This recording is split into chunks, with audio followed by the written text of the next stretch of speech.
चुनाव के 4 चरण पूरे हो चुके हैं, हर पार्टी के अपने अपने दावे हैं और अब तो ऐसा लगता है कि विभाग की फैसला जो आपने दिया वो लगभग बंद हो चुका है और शायद इसी में हार जीत भी तय हो चुकी हो। इसीलिए भाजपा तो कह रही है भाई हमारे 272 तो पूरे हो गए, बाकी अपनी जाने। लेकिन अरविंद केजरीवाल, अखिलेश यादव, ममता बनर्जी सबके अपने अपने अलग दावे हैं। बहरहाल आज अरविंद केजरीवाल और अखिलेश यादव एक मंच पर थे यूपी में, लखनऊ में। दोनों की साझा प्रेस कॉन्फ्रेंस हुई। ऐसे किसी जॉइंट प्रेस कॉन्फ्रेंस में अरविंद केजरीवाल पहली बार अभी दिखाई दे रहे थे, खास तौर पर जेल से छूटने के बाद और उनके घर पर जो कांड हुआ उसके बाद। मतलब स्वाति मालीवाल राज्यसभा की सांसद हैं, उनकी पिटाई हुई अरविंद केजरीवाल के घर पर, यह एक खबर बाहर आई और उसके बाद से स्वाति मालीवाल तो गायब हो गई। उनकी पार्टी ने संजय सिंह को आगे भेज करके एक बयान ये जरूर दिलवाया कि जो हुआ गलत हुआ था और हम इसके, विभव कुमार ने ऐसी बदतमीजी की थी और हम उसके साथ नहीं, हम स्वाति मालीवाल के साथ खड़े हैं। लेकिन विभव कुमार को साथ साथ लिए तो आज लखनऊ पहुंचे हुए थे अरविंद केजरीवाल भी। विभव कुमार बाहर गाड़ी के अंदर बैठे हुए थे, अंदर प्रेस कॉन्फ्रेंस चल रही थी, मीडिया ने गाड़ी को घेरा हुआ था, विभव कुमार बाहर नहीं निकले, कुछ बोले नहीं। तो अब अगर ये सवाल ये पूछा जा रहा है कि अगर विभव कुमार ने स्वाति मालीवाल के साथ वाकई बदतमीजी की थी तो फिर वो अरविंद केजरीवाल के साथ क्या कर रहे हैं? अरविंद केजरीवाल उनको अपने साथ साथ लिए क्यों घूम रहे हैं? उस आदमी को तो अलग किया जाना चाहिए, उस पर तो कार्रवाई होनी चाहिए। कार्रवाई की बात तो दूर, वो अरविंद केजरीवाल के साथ चल रहे हैं सहाय के तरीके से। बहरहाल इस पर हम आगे डिटेल में बात करेंगे। पहले इस प्रेस कॉन्फ्रेंस में क्या हुआ मैं वो आपको बता देता हूं। अभी अरविंद केजरीवाल अपने जो बात उन्होंने दिल्ली में कही थी जेल से छूटने के बाद जमानत पर, वो उसी बात को आगे बढ़ा रहे हैं। उन्होंने कहा कि भाई ये चुनाव जो है भाजपा का 220-200 सीटों वाला चुनाव है और मोदी जी को प्रधानमंत्री बनाने के लिए नहीं लड़ा जा रहा है, अमित शाह को प्रधानमंत्री बनाने के लिए लड़ा जा रहा है। अमित शाह प्रधानमंत्री बनेंगे, मोदी जी तो 75 साल के हो जाएंगे, वो रिटायर हो जाएंगे। अब आप सोच लीजिए आपको अमित शाह प्रधानमंत्री चाहिए या मोदी प्रधानमंत्री चाहिए।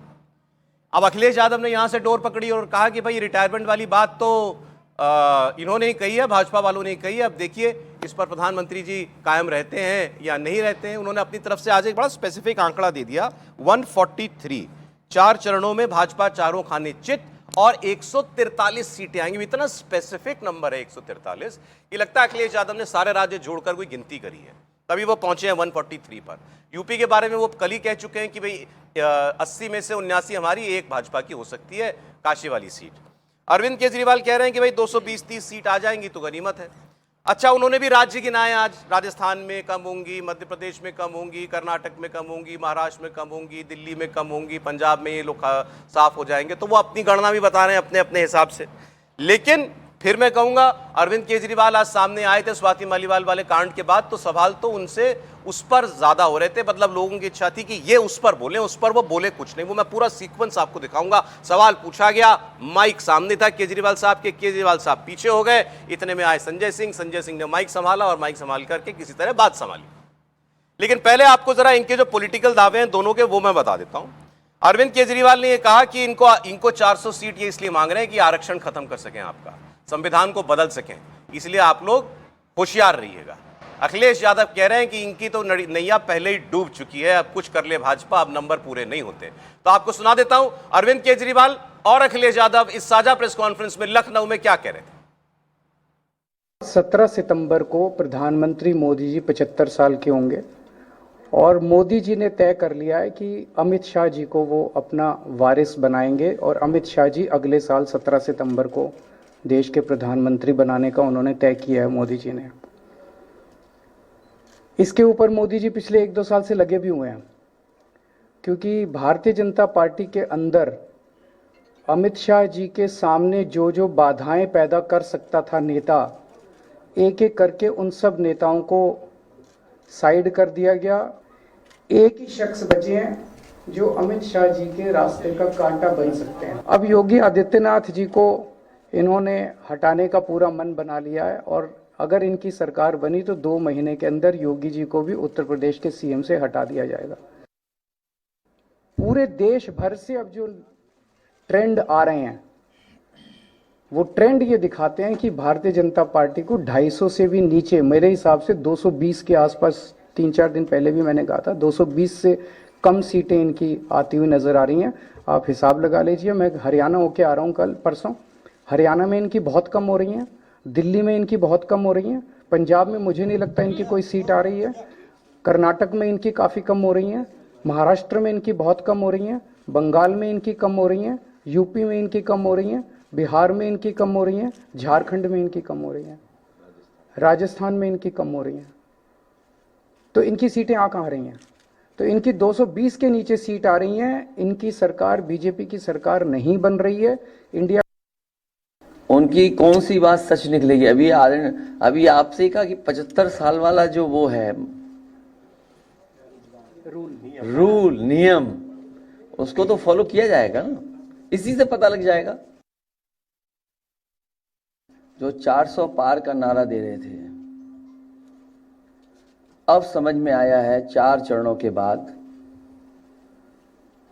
वो बात तो ठीक है कि आरक्षण पे सबसे पहले हमला करेंगे, लेकिन 400 पार नारा इसीलिए दे रहे हैं कि 543 में 400 के बाद वो सीटें देख रहे हैं, तो वो केवल 143 बन रही हैं।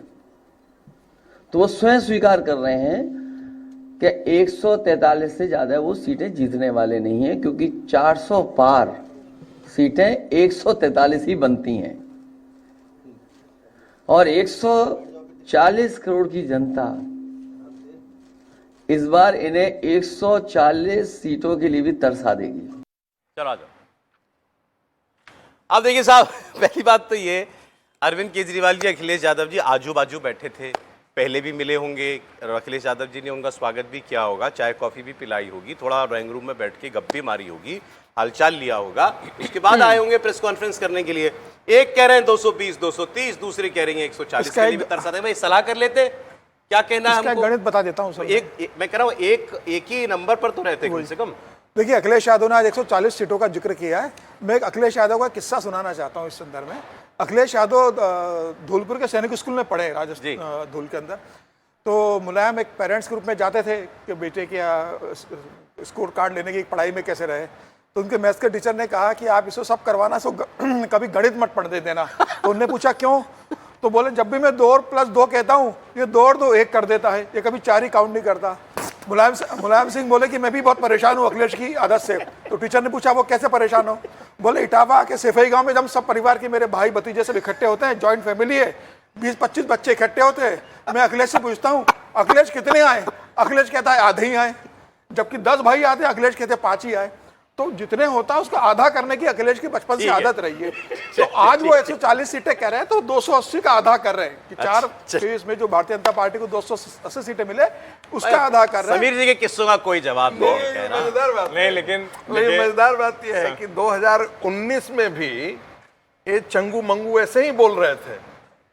2019 में भी ये सारे दोनों चंगू मंगू एक साथ थे और कह रहे थे नरेंद्र मोदी तो 220 210 यही है। तो वो भी देख लीजिए आप हर्षवर्धन। मैं कह रहा हूं भाई, एक नंबर बोल देते दोनों, अच्छा लगता। नहीं देखिए, इंडिया गठबंधन की तरफ से एक नंबर कैसे बोल देते? दोनों को दिखना है कि हमारा जो विचार है वो मौलिक है, हम हैं जो नरेंद्र मोदी के खिलाफ लड़ रहे हैं।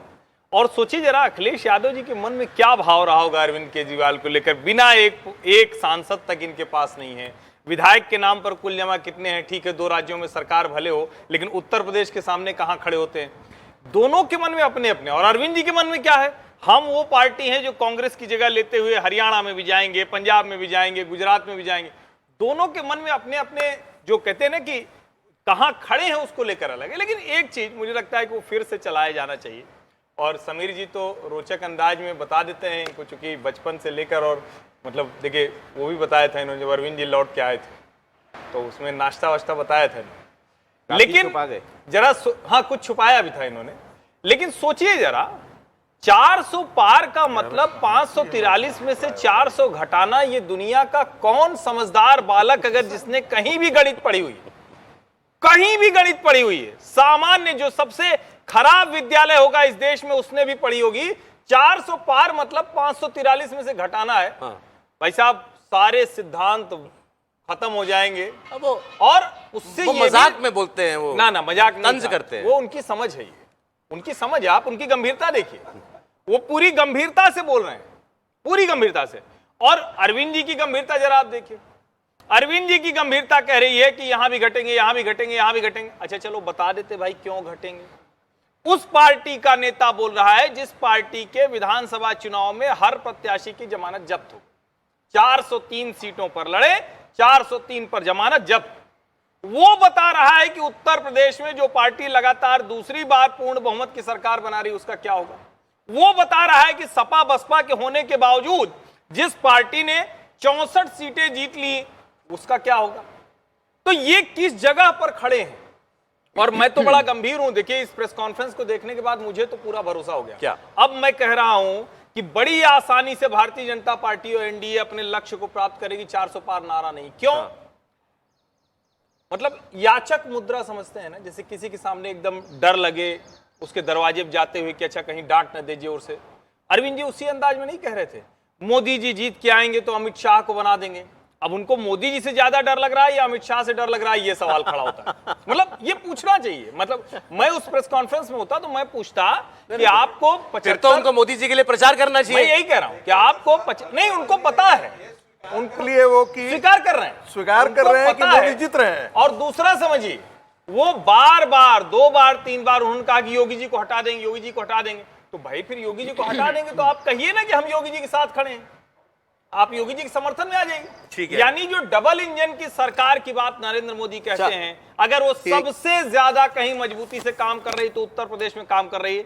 मोदी और योगी अजेय हो चले हैं, ये गठबंधन उनसे कृपा मांग रहा है, प्रभु कुर्सी छोड़ के हट जाइए। एक इंटरेस्टिंग बात वो मैं भूल जाऊंगा फिर वो, क्योंकि अखिलेश यादव ने ये बात कही थी, अब वो राहुल गांधी के साथ कही या इसी प्रेस कॉन्फ्रेंस में कही। उनसे पूछा गया कि रायबरेली से चुनाव लड़ रहे हैं इस बार राहुल गांधी। उनसे सवाल हुआ क्या रायबरेली से इस बार देश का प्रधानमंत्री आएगा। ये सवाल अखिलेश यादव से हुआ।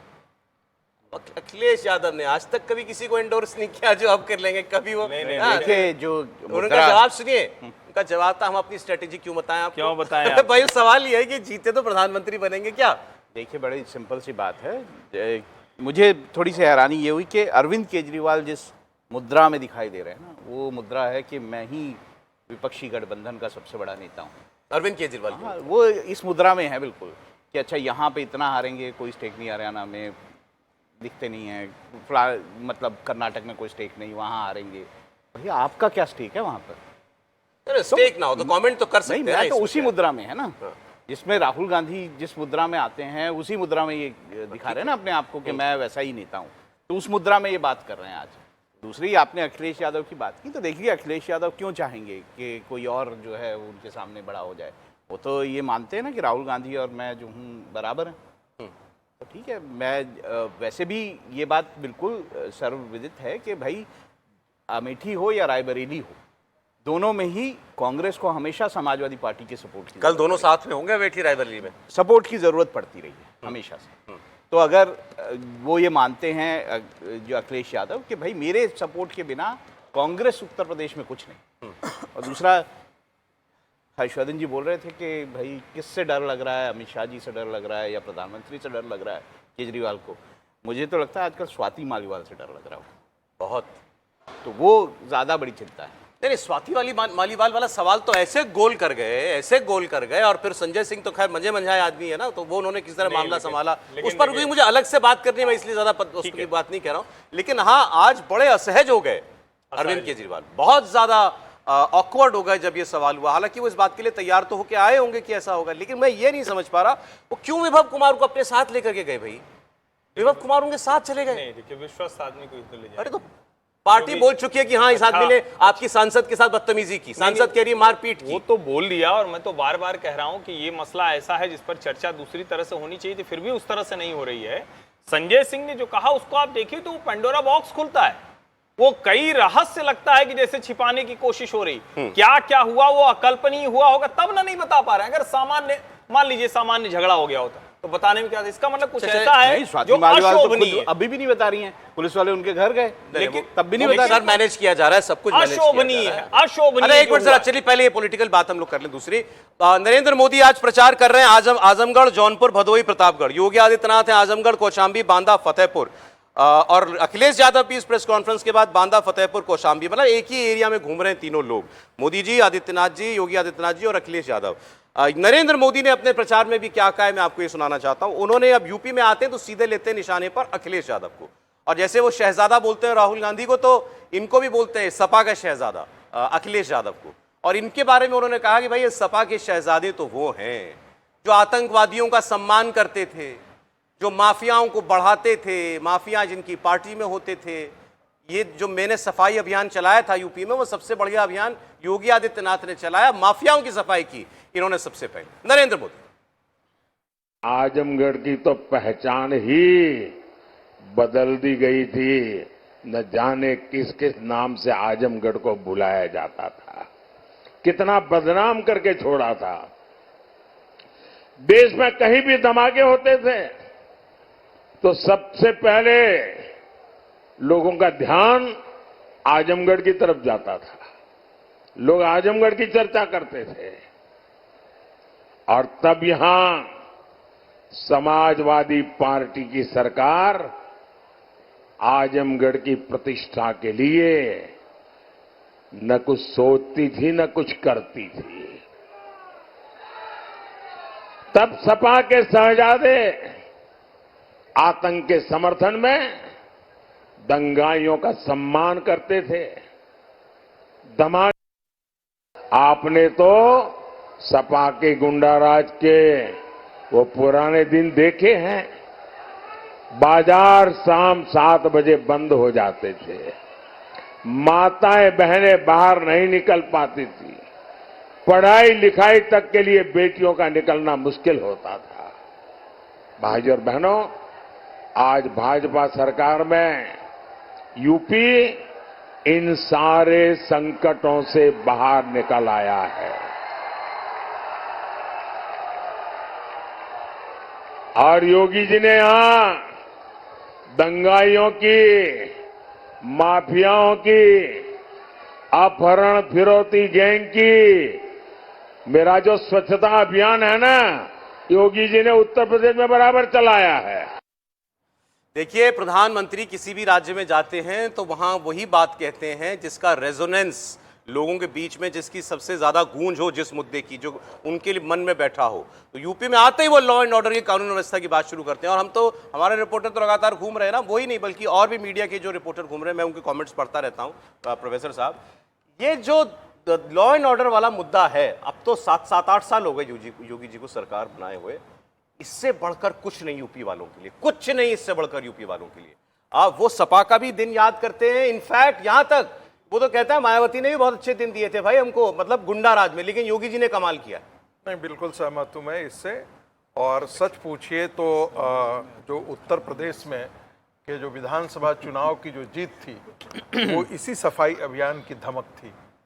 जो लोग थे वो इस बात से डर गए थे। आपने देखा होगा कि जब विधानसभा चुनाव के अंतिम चरण थे तो माफियाओं के गिरोह से जुड़े हुए लोग कई बातें आकर के सोशल मीडिया पर, और खुलेआम उनका वीडियो वायरल हुआ था, भैया को जीत करके आने दो, फिर बताते हैं पुलिस वालों को धमकी, इंस्पेक्टर को धमकी, थानेदार को अखिलेश यादव मंच से बोलते थे पुलिस वाले। मैं कह रहा हूं वही तो, वैसी स्थिति जो है वो आज उत्तर प्रदेश में। मुझे लगता है कि उसके बाद मैंने अपने ड्राइवर को कहते हुए सुना कि देखिए साहब, योगी के अतिरिक्त और कोई नहीं इनको ठीक कर सकता है। और इनको ठीक करने का मतलब आप समझ सकते हैं, पूरा देश जानता है कि सफाई अभियान, बुलडोजर अभियान किनके खिलाफ चला है। शाहीन बाग गैंग से जुड़ा हुआ जो कम्युनिटी था, उसकी गुंडागर्दी चरम पर हुआ करती थी, हमेशा हुआ करती थी। साथ में योगी मतलब ऊपर मोदी का हाथ। बिल्कुल। देखिए, बार बार देखिए, ये जो कह रहे हैं प्रधानमंत्री, उसके पीछे एक राजनीतिक संकेत भी है। अभी आपने देखा होगा कि अरविंद केजरीवाल ने कहा कि योगी जी को हटा देंगे, किनारे कर देंगे। ये भारतीय जनता पार्टी और उनके बीच में मतभेद क्रिएट करने के लिए, संशय क्रिएट करने के लिए। होता क्या है कि नेताओं के स्तर पर नहीं होता है, लेकिन नेता के जो फॉलोअर्स हैं उनके बीच में संशय क्रिएट हो जाता है। और आपने देखा होगा कि पिछली बार भी जब विधानसभा का चुनाव था, तब भी नरेंद्र मोदी जी ने संकेत दिया था, योगी जी के कंधे पर हाथ रखते हुए वो बाहर राजभवन में आया था। और वो उसको ट्वीट किसने किया था? वो योगी जी के ऑफिस ने ट्वीट नहीं किया था, वो प्राइम मिनिस्टर के ऑफिस ने उसको ट्वीट किया था। और बाद में उसको ट्वीट करवाया गया था, वो बहुत वायरल हुआ था। मोटी बात यूपी में संकेत देने की बात थी। यूपी के अंदर जो जाएगा योगी मोदी की जोड़ी, योगी मोदी की जोड़ी, ये चीज सच चल रही है, इसमें कोई दो राय नहीं है। योगी और मोदी की जोड़ी जो है वो एक ऐसी जोड़ी है जिसको आप पराजित उत्तर प्रदेश में कम से कम आप नहीं कर सकते हैं। ठीक है। ये अपराजेय जोड़ी हो चुकी है। अरे इसी के लिए उत्तर शायद प्रदेश अब में। इसी के लिए शायद 10 किलो राशन वाली घोषणा की गई है। देखिए, उस पर भी जरा हम बात करेंगे भाई। अभी तक तो बात होती थी 5 किलो क्यों राशन क्यों, 80 करोड़ लोगों को जो है राशन के देने के आप लायक आपने देखिए, बना दिया नारा था। उत्तर अब 10 प्रदेश के किलो अंदर अनाज दिया मतलब गाँव में जाएगा। एक उत्तर कमेंट प्रदेश आपका ब्रेक लूंगा फिर। उत्तर प्रदेश के अंदर गांव में एक नारा लग रहा है, पूरे उत्तर प्रदेश के अंदर गूंज रहे हैं तीन ही नाम, योगी, मोदी और जय श्री राम। उत्तर प्रदेश में नारा लग रहा है इस समय, मतलब कि पूरा उत्तर प्रदेश इस समय योगी, मोदी और जय श्री राम का नारा लगा रहा है। और ये बताता है कि योगी आदित्यनाथ, प्रधानमंत्री मोदी की जो लोकप्रियता है पूरे देश के अंदर, उसके साथ उत्तर प्रदेश में योगी लोकप्रियता, मतलब जो डबल इंजन की सरकार कहते हैं, वो सही माने में उत्तर प्रदेश के अंदर है। कि डबल इंजन ने जो वहां काम किया है, केंद्र में प्रधानमंत्री मोदी की जो योजना है उत्तर प्रदेश की सरकार ने लागू की और अपनी योजना तभी ये लागू की। विपक्ष का अरविंद केजरीवाल बड़े शार्प प्लेयर है। मुझे लग रहा है ये सोच समझ कर वो कर रहे हैं कि योगी के ऊपर भी डाउट क्रिएट करो कि ये सीएम नहीं रहेगा, और मोदी आ गए तो अमित शाह आ जाएगा। मतलब क्योंकि पता है उनको कि योगी लोकप्रिय है, योगी ये लोकप्रिय है। बताइए, क्या ये लोग समझते हैं उत्तर प्रदेश के लोग क्या बुद्धि वगैरह मतलब गंगा जी में प्रवाहित कर देते हैं? ऐसा नहीं है ना। वो तो वैसे ही उर्वर प्रदेश के लोग हैं भैया। गंगा का दोआब बुद्धि के लिए ही तो जाना जाता है, इसीलिए तो लोग पलट देते हैं सबको। ठीक। अरविंद केजरीवाल की 2 लाइन सिर्फ बोलता हूं, आप लोग ध्यान सुनिए। वो कह रहे हैं कि मोदी जी 75 में अमित शाह को प्रधानमंत्री बना देंगे, मोदी जी 2-3 महीने में योगी को हटा देंगे। अरे भैया, जब अमित शाह को प्रधानमंत्री बनाना होगा उनको, तो काहे को योगी को हटाएंगे? देश के सबसे बड़े राज्य का मुख्यमंत्री रहेगा। Contradictory statement. बिल्कुल, ये पूरी तरह से जानते हैं कि नरेंद्र मोदी और योगी आदित्यनाथ की जो ब्रांड वैल्यू है उसके सामने विपक्ष हवा हो चुका है, तिनके की तरह हवा में उड़ रहा है। इसलिए बस कह रहे हैं किसी तरह को थोड़ा संदेह हो जाए तो थोड़ा हम बच जाएं, इज्जत बच जाए।